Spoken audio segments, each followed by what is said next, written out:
내 하나님 여호와께서 이 40년 동안에 내게 광야길을 걷게 하신 것을 기억하라. 이는 너를 낮추시며 너를 시험하사 내 마음이 어떠한지 그 명령을 지키는지 지키지 않는지 알려 하심이라.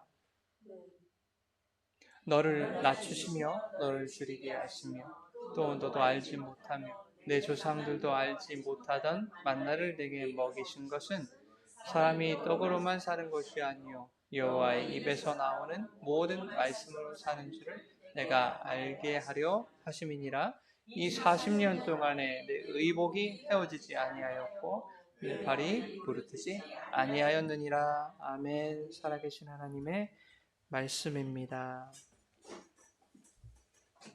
할렐루야, 할렐루야.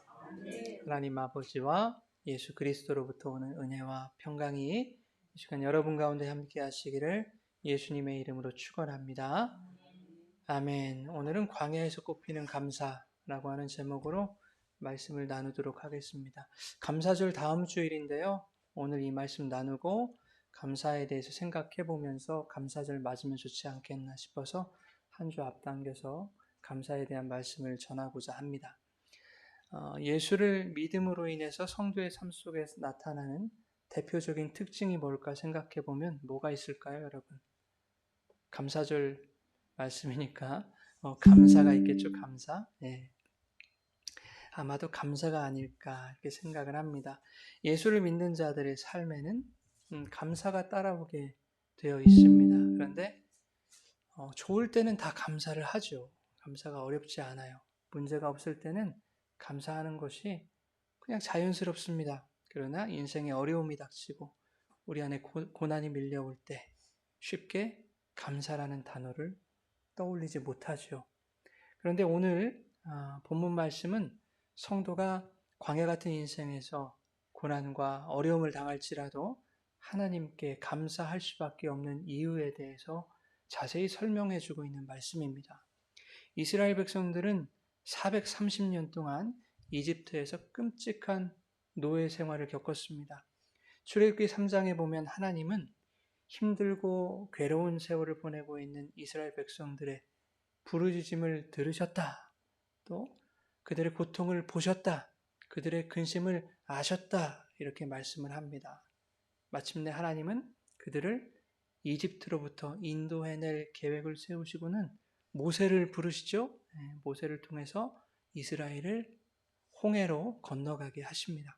그리고 바로와 애국 군대는 어떻게 해요? 이스라엘이 건너간 그 홍해에 모두 수장되도록 하시죠. 자, 이제 이스라엘에게 봄날이 찾아오는 거 아니겠습니까? 애굽을 떠나서 홍해를 건넜고 그 홍해에 애굽은 다 멸절당했습니다. 야, 우리 인생에도 봄날이 찾아온다 싶었는데 웬걸요? 이스라엘 기다리고 있는 것은 뭐였습니까? 광야였어요. 가나안 땅이 아니더라 하는 겁니다. 하나님이 약속하신 가나안 땅이 바로 나타날 줄 알았을 거예요. 그 사람들은. 그죠? 네. 그런데 40년이라는 길고도 험난한 뺑뺑이가 이스라엘을 기다리고 있었다 하는 것이죠. 여러분, 광야는 어떤 곳입니까? 광야 한낮에는 장렬하는 태양빛에 맞서야 되고 한밤에는 매서운 추위와 씨름해야 되는 곳이 광야입니다.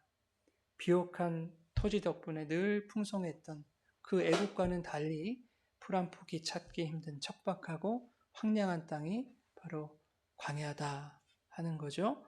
물 한 모금 마시는 것도 힘들었던 곳이 바로 광야입니다. 이 광야에서 이스라엘 백성들은 반복해서 하나님께 불평불만을 하죠. 광야가 얼마나 힘들었던지 생각만 해도 치가 떨리는 그 애굽을 그리워하지 않습니까? 애굽의 그 고기 굽는 그 가마 곁을 그 향기를 그리워하며 야, 그 애굽으로 돌아가면 좋겠다. 이렇게 애굽을 추억합니다. 그때 그 시절이 그립다. 참 돌아가고 싶다. 하나님은 도대체 왜 우리를 이 척박한 광야로 데려오셔서 우리를 괴롭히는가? 이렇게 원망을 하더라는 거죠. 하나님께서 애굽에서 종살이하던 그 이스라엘의 고난, 고통을 보시고 야, 안 되겠다. 이거 내가 이스라엘을 종살이에서 해방시켜야 되겠다. 그들을 구원해야 되겠다. 이렇게 마음을 먹으시고 애굽에서 인도해낸 거 아니겠습니까? 그러면 40년 광야 생활 없이 곧장 가나안으로 들어가게 하시면 되는 거 아니겠어요? 그러나 하나님은 고통에 신음하는 백성들을 광야라고 하는 또 다른 고통 속으로 밀어넣으셨습니다. 이럴 바에야 애굽에 그냥 놔두시지 왜 광야로 인도해서 생고생을 그것도 40년 동안 하게 만드시냐라고 불평불만을 갖는 것은 어쩌면 인간들이라면 당연히 할 수 있는 것 아니겠어요? 저라도 아마 100번, 1000번 불평불만을 했겠다 싶습니다. 오늘날 성도들의 인생길, 신앙의 길을 보면요. 그때 그 이스라엘과 하나도 다를 바가 없습니다. 성경이 인간을 뭐라고 정의하냐면 로마서 3장 23절에 모든 사람이 죄를 범하였다, 죄인이다 라고 말씀하죠. 성경은 이 죄인들의 상태를 이렇게 표현합니다. 요한복음 8장 34절 같이 읽겠습니다. 대답하시되 진실로 진실로 너에게 이르노니 죄를 범하는 자마다 죄의 종이라. 죄인들의 상태는 종의 상태라는 거예요. 누구의 종? 죄의 종이라는 거예요. 로마서 6장 16절, 17절 우리 함께 읽겠습니다. 자신을 종으로 내주어 누구에게 순종하든지 그 순종함을 받는 자의 종이 되는 줄을 너희가 알지 못하느냐. 혹은 죄의 종으로 사망에 이르고 혹은 순종의 종으로 의에 이르느니라. 하나님께 감사하리로다. 너희가 본래 죄의 종이더니 너희에게 전하여 준 바 교훈의 분을 마음으로 순종하여. 자, 이렇게 인간은 본래 죄의 종이었다 이렇게 말씀합니다. 이스라엘이 죄악으로 점철된 애굽을 동경했던 애굽의 종이었듯이 모든 인간은 본래 죄의 종이었다라는 것이죠. 그 죄의 종되었던 이스라엘이 모세의 인도를 받아서 홍해를 건넜다라는 것은 애굽이라는 그 죄로부터 해방되었다라는 것을 의미합니다. 그런데 여러분, 여러 번 제가 말씀드린 말씀이지만 고린도전서 10장에 보면 이스라엘이 홍해를 건넌 사건을 무엇으로 묘사합니까? 모세 안에서 세례를 받은 것으로 그렇게 묘사를 한다고요. 고린도전서 10장 1절과 2절 우리 같이 읽겠습니다.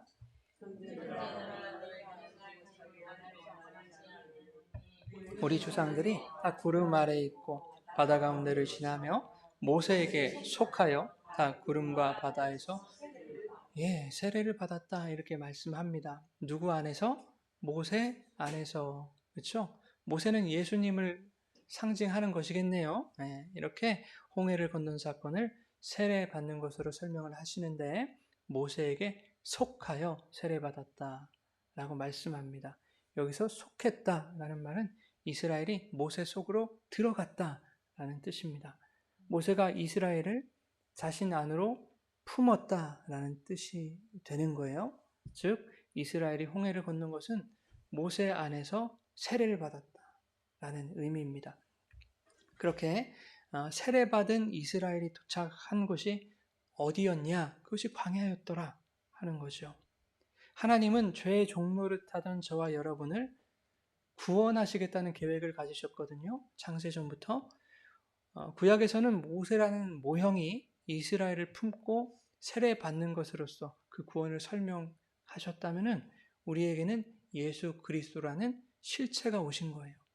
예수께서 죄의 노예였던 인간들을 자신 안으로 품어 안고 요단 강물에 완전히 잠기셨다가 다시 올라오시는 그 세례를 받으셨죠.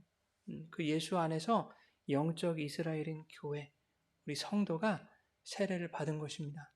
그 예수 안에서 세례받은 것은 죄로부터의 해방을 의미하는 것이죠. 그래서 교회는 그리고 성도는 예수 그리스도 안에서 세례를 받음으로 죄와 사망의 권세에서 해방되었다 말하는 거예요. 장차 될 것이다가 아니에요. 여러분 죄 가운데 살고 있지만 이미 해방되었다입니다. 근데 여러분들이 짓는 사소한 이런 죄들, 사소합니까? 엄청난 죄들도 있죠. 그런 거 죄 아니다. 하나님이 눈 감아주시겠다 그거예요. 얼마나 놀라운 은혜입니까? 로마서 8장 1절 2절 우리 같이 읽겠습니다. 그러므로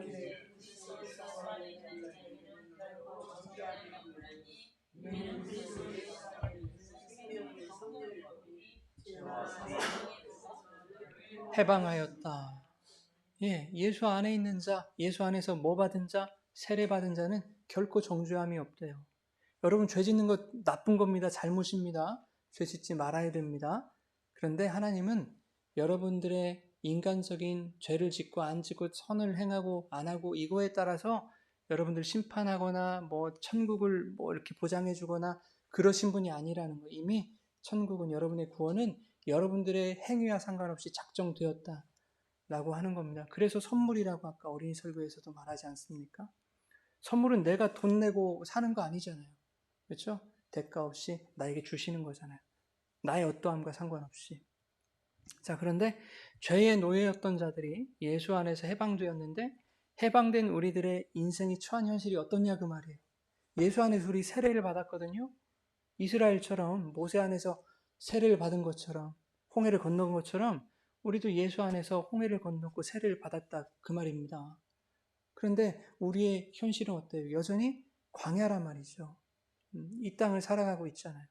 예수 안에서 홍해를 건넜으면 예수 안에서 세례를 받았으면 성도의 인생에 가나안 땅이 찾아와야 되는데 천국이 임해야 되는데 그게 아니더란 말이에요. 그러나 우리는 여전히 죄악으로 창궐한 이 세상을 살고 있더라 여전히. 죄와 어둠의 권세 아래서 힘겨운 영적 전쟁을 하며 우리가 살아가고 있더라. 사도행전 7장 38절 한번 같이 읽어보실까요? 시작.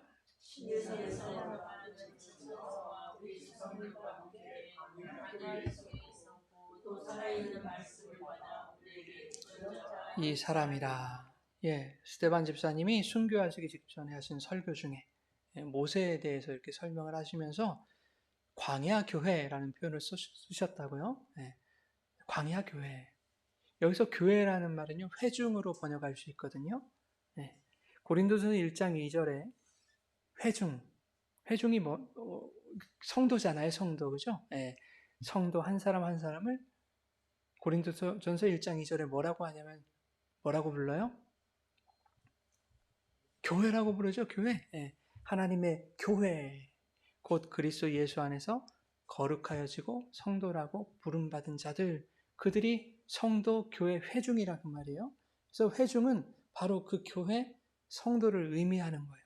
즉, 이 교회는 광야 위에 놓여 있다라는 것을 광야 교회다 이렇게 말하고 있는 것입니다. 교회인 성도의 인생은 광야 위에 놓여 있는 것입니다. 교회는 온실교회가 아니라 광야 교회인 거예요. 여러분 평안하다 평안하다 이게 평안이 아니란 말이에요. 내 삶이 평안하다 평안하다 하는 자에게 뭐가 임한대요? 심판이 임한다니까요. 그래서 예수 안에서 세례받은 성도들의 삶이 광야처럼 힘들고 어려울 때가 많은 거예요. 우리가 진짜 성도라면 여러분의 삶에 광야의 그 고난과 어려움들이 있는 거예요. 예수를 믿기만 하면 나의 가난이 끝나고, 예수를 믿기만 하면 나의 질병이 떠나가고, 예수를 믿기만 하면 앞으로 인생이 순탄해지고, 그렇게 생각하셨습니까, 여러분? 예, 주님이 그렇게 못하시는 게 아니에요. 충분히 그렇게 하세요. 그럴 목적으로 예수님 믿으시는 거예요, 설마? 예수님의 뜻은 생각 안 하십니까? 예수님이 우리를 광야에 보내셨는데, 그렇죠? 여러분이 목적하는 대로 이 땅에 우리를 보내셨다면 이 땅을 천국으로 만드셨어야죠, 하나님. 왜 광야로 만드셨겠습니까? 주님의 뜻이라면 여러분 그런 은혜 받을 수 있죠. 예, 가난이 끝나고 질병이 떠나가고 모든 것이 잘 되고 하는 은혜 하나님이 다 하실 수 있는 겁니다. 그런데 그것은 목적이 아니더라. 문제는 그렇게 되는 것을 예수 믿는 목적으로 삼는다라는 것이 문제 아니겠습니까? 예수 믿으면 광야도 거치지 않고 곧장 가나안 땅을 밟을 수 있다라고 생각하는 거예요. 예전에 전도하시는 분들이 다 그랬잖아요. 예수 믿으면 복 받아요. 그죠? 그 복은 어떤 복이에요? 그분들이 말하는 복은 세상 복이란 말이에요. 예수 믿으면 가난도 끝나요. 질병도 끝나요. 잘 먹고 잘 살아요. 이렇게 전도를 했단 말이에요. 근데 그 예수가 복이더란 말입니다.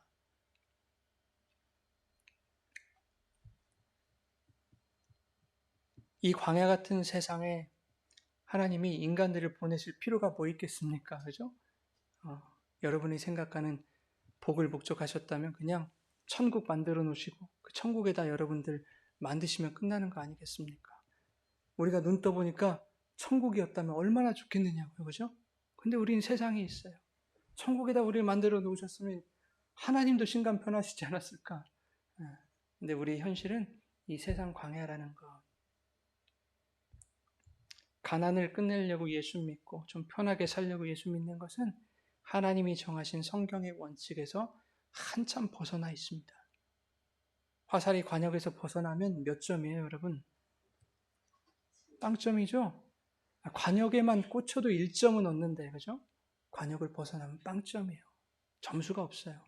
성도의 삶의 목표가 하나님의 목적에서 벗어나면 그거 빵점짜리인 겁니다. 성경은 그것을 뭐라고 하는 줄 아세요? 하마르티아, 죄라고 해요, 죄. 1점마저도 괜찮으니까 관역에만 맞추라는 거예요. 점수 필요 없습니다. 하나님 99점이든 100점이든 1점이든 관역에만 너희들이 집중해라. 벗어나면 빵점이다. 그게 죄다. 하나님이 성도의 인생 속에 광야를 설계하신 것은 분명한 목적이 있으신 거예요. 본문 2절에 한번 함께 보실까요? 시작.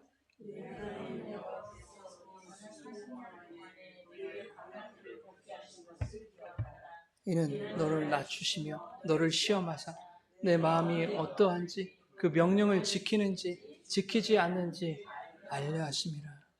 40년 동안 광야길을 걷게 하신 것은 이스라엘을 시험하기 위함이래요. 유혹하는 게 아니에요. 템테이션이 아닙니다. 테스트 아시죠? 테스트 아시죠? 네. 왜 시험하시려는 것일까? 이스라엘이 미워서 시험하시려는 것일까요? 그들의 마음이 여전히 죄악으로 가득한 그 애굽으로 향해 있는지, 아니면 광야 생활이 힘들고 고될지라도 애굽에서 인도하신 그 하나님을 믿고 그분을 의지하고 광야길을 함께 그분과 걸어갈 것인지, 그것을 시험하시려는 거예요. 광야를 걷게 하셔서 고생시키시려는 것이 아니라 그 광야 끝에 주어질 가나안 땅에 한 사람도 낙오되지 않고 들어가게 되기를 바라시면서 광야를 열어주신 거예요. 자, 3절 같이 읽어보실까요? 시작. 너를 낮추시며 너를 줄이게 하시며 만나를 내게 먹이신 것은 사람이 떡으로만 사는 것이 아니요 여호와의 입에서 나오는 모든 말씀으로 사는 줄을 내가 알게 하려 하심이라. 예, 너희를 낮추시고 배고프게 하셔서라도 무언가를 알게 하시려고 광야를 계획하셨다. 사람은 눈에 보이는 환경이나 조건, 내가 움켜쥐고 있는 소유나 세상적 물질에 의해 사는 것이 아니라 하나님의 말씀으로 사는 것임을 알게 하시기 위함이다 라고 말씀하세요. 출애굽기 2장에서 이미 하나님이 약속하시죠. 뭐라고 하시냐면 내가 이스라엘을 애굽의 손에서 건져내고 그들을 인도하여 아름답고 광대한 땅, 젖과 꿀이 흐르는 땅으로 인도하겠다. 하나님이 약속을 하셨거든요. 내가 하겠다. 하나님은 이 말씀, 이 약속대로만 이행하시는 거예요. 그죠? 그래서 사람은 하나님의 이 말씀으로 사는 것이다. 이 말씀이 너희를 살린다. 이렇게 말씀하고 계신 겁니다. 하나님이 이 말씀을 이행하셔야만 이스라엘이 광야에서 살 수 있는 거죠. 하나님이 말씀을 이행하지 않으시면 가나안 땅이 중요한 게 아니라 그 광야에서 모두가 죽게 됩니다. 하나님이 행하셔야 돼요. 그러니 사람을 살리는 것은 하나님의 약속과 그분의 의지에 달렸다 그 말입니다. 여러분에게 달리지 않았어요. 여러분의 행위에 달리지 않았어요. 여러분의 선한 마음에 달리지 않았어요. 하나님을 내가 얼마나 더 사랑하면 좋을까? 이런 그런 간절하고 애틋한 그런 마음에 달리지 않았어요. 하나님이 하신 그 약속의 말씀으로 우리가 사는 겁니다. 그래서 광야의 척박함과 배고픔, 여러 가지 악조건 속에서의 어려움들, 그것들을 40년이라는 긴 시간 동안 겪게 하심으로, 이 40년은 여러분의 인생이라고 했죠? 여러분의 인생 동안 겪게 하심으로 내 힘으로는 아무것도 할 수 없다는 것을 깨닫게 하시는 거예요. 더 이상 떨어질 곳이 없을 정도로 나를 낮추시는 거예요. 떨어진다고 하니까 여러분 망하고 이런 거 아닙니다, 여러분. 그렇게 막 겁먹지 마세요. 여러분 안에 있는 신앙의 낙심과 좌절 이런 거 말하는 거예요. 잘 살고 싶은데 내 이름으로 왜 이렇게 하나님이 안 보이지? 주님의 말씀대로 사라지질 않지? 이런 절망과 낙심 말하는 거예요, 여러분. 그런 여러분의 한계를 보여주시려는 거예요. 이 광야는. 더 이상 떨어질 곳이 없을 정도로 추락한다를 발견할 때 우리는 어디를 보게 됩니까? 절망적인 나를 봅니까? 아니죠. 소망은 주님께 있다. 하늘을 보는 거예요. 내 힘으로 아무것도 얻을 수 없는 불가능한 상황 속에서 하나님은 당신을 바라보기 원하시는 거예요. 그렇게 하나님의 인도하심에만 붙들림 받아서 마침내는 가나안 땅에 입성시키기 원하시는 그 하나님의 마음이 바로 광야입니다. 그러니 광야는 하나님의 그 선하심이 증명되는 현장인 거예요.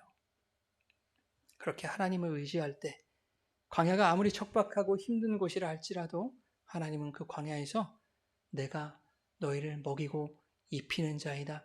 내가 너희를 살리는 자이다. 라는 것을 말씀하고 싶으신 거예요. 이 광야에서. 그랬을 때 우리의 반응은 예, 그렇군요. 주님이 나를 먹이시고 살리시는군요. 내 힘으로 살아지는 줄 알았습니다. 내 육으로 사는 줄 알았습니다. 근데 아니더군요. 주님 말씀하시는 그 말씀이 옳으십니다. 이 동의가 듣고 싶으신 거예요. 그러니 이 광야의 기간 힘들고 고통스러울 때마다 하나님의 약속의 말씀을 떠올리고 하나님께서 반드시 그 약속을 신실하게 이행하실 것이라는 확신과 믿음을 갖기 원하시는 겁니다. 그 하나님을 소망하고 그분에 대한 확신과 믿음이 주어질 때 우리에게서 뭐가 나올까요? 그리 아니하실지라도 감사합니다가 나오는 거예요. 4절 한번 읽어보겠습니다. 시작.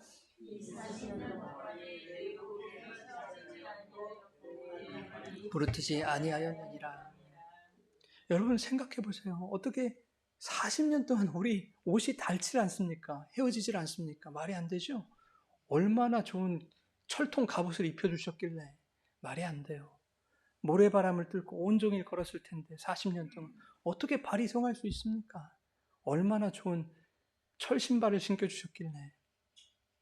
이 말씀의 의미가 뭘까? 곰곰이 생각해 보면 여러분, 광야 40년을 지나는 동안 의복, 신발, 먹을 것 그런 것들이 중요하지 않았다 그 말입니다. 의복이 이스라엘을 보호한 것이 아니다. 신발이 이스라엘을 걷게 하신 것이 아니다. 만나와 메추라기가 그들을 먹여 살린 것이 아니다. 라는 말씀을 하고 있는 거예요. 광야는 아무것도 생산되지 않는 곳입니다. 그 어떤 것도 기대할 수 없는 것, 그것이 광야입니다. 그러한 광야에서 너희가 살 수 있었던 것은 하나님이 너희와 함께 하셨기 때문이다. 아무것도 나지 않는 그곳에서, 아무것도 기대할 수 없는 그곳에서 하나님이 너에게 은혜를 부어주셨기 때문에, 하나님이 함께 하셨기 때문에 살 수 있었던 것이다. 광야는 그것을 경험하고 고백하고 가는 것이 광야인 줄 믿습니다. 하나님은 광야에 서 있는 당신의 백성들을 반드시 살리셔야 하네. 죽게 놔두실 수 없는 분이 왜 하나님이 약속하셨으니까. 살리셔야만 당신의 약속의 말씀을 지키는 것이 되기 때문에. 하나님은 신실한 분이셔서 자신의 약속을 반드시 지키시는 분입니다. 그러니 여러분 우리가 이 세상을 살아갈 때 광야의 긴 시간을 지나갈 때 차라리 죽는 게 이보다 더 낫겠다 싶을 정도의 그 고난과 어려움이 우리에게 찾아와도 여러분 안심하십시오. 성도는 절대 죽지 않습니다. 아니 하나님이 죽도록 내버려 두시지 않습니다. 시편 37편 23절 읽겠습니다. 정하시고 그의 길을 기뻐하시나니 그는 넘어지나 아주 엎드러지지 않아 여호와께서 그의 손으로 붙드심이로다. 아멘. 하나님이 여러분에게 한 길을 정하셨단 말이에요. 예수 그리스도라는 한 길, 그 길을 통하여 하나님 앞에 나아갈 수 있는 그 구원의 길을 하나님이 열어놓으셨는데 그것을 기뻐하신다 그 말입니다. 하나님이 작정하셨다, 정하셨다 여러분의 걸음을. 그런데 어떻다는 거예요? 넘어진다 말씀하십니다. 그러나 아주 엎드러지지 않도록 내가 내 손으로 붙들 것이다. 일으켜 세우실 것이다. 누구의 손으로 내가 일으켜 세우심을 받을 수 있는지 그거 너희들이 깨달으라 하는 겁니다. 고린도서 4장에 보면 이렇게 말해요. 우리가 사방으로 우겨쌈을 당하여도 쌓이지 않는다. 답답한 일을 당하여도 낙심하지 않는다. 박해를 받아도 버림받지 아니하며 거꾸로 뜨림을 당하여도 망하지 않는다. 왜 그렇게 될 수 있습니까? 하나님이 성도를 도우시기 때문입니다. 반드시 그 세상 광야에서 살려내시는 하나님이시기 때문에 그러셔야만 하나님이 약속하신 가나안 땅, 하나님이 약속하신 당신의 나라로 우리가 들어갈 수 있기 때문입니다. 여러분 기억하십시오. 하나님은 저와 여러분이 오직 하나님만 붙들고 의지할 수 있도록 오히려 광야의 강도를 더욱 높이실 수도 있다라고 하는 것을 여러분 기억하십시오. 내 힘으로 살아보려고 했던 나의 가능성을 철저히 내려놓을 때까지 고난의 수위를 더욱 높이실 수도 있는 분입니다. 그렇게 해서 내 자녀가 돌아올 수 있다면 어떻게 하면 이 광야를 보다 편하게 지나갈 수 있을까? 세상적인 방법과 계산들이 처참하게 무너질 때까지 광야의 강도를 높이실 수 있습니다. 그래야만 하나님께 시선을 집중할 수 있다면 하나님은 그렇게라도 하시는 분입니다. 그렇게 돼야 내 백성 천국으로 끌고 갈 수 있기 때문입니다. 그러니 여러분, 광야가 여러분에게 저주입니까? 은혜입니까? 광야는 은혜인 줄 믿으시기 바랍니다. 광야는 사랑인 줄 믿으시기 바랍니다. 광야가 은혜로 느껴진다면, 사랑으로 고백된다면 그는 광야의 중심에서도 하나님 앞에 감사를 드릴 수 있는 거예요. 여러분, 광야라는 단어는 히브리어로 미드바르라고 합니다. 미드바르. mem과 다바르라고 하는 단어의 조합인데, 이 mem이라고 하는 말은요, 어떤 그릇, 어떤 장소, 이런 것을 말하는 거예요. 뭐가 담겨 있는 어떤 그릇. 네. 그리고 다바르라고 하는 것은 말씀입니다. 말씀. 그래서 mem 다바르 해서 미드바르인데, 이 광야라는 말은 말씀이 주어지는 곳이에요. 말씀이 임하는 장소. 그게 광야입니다.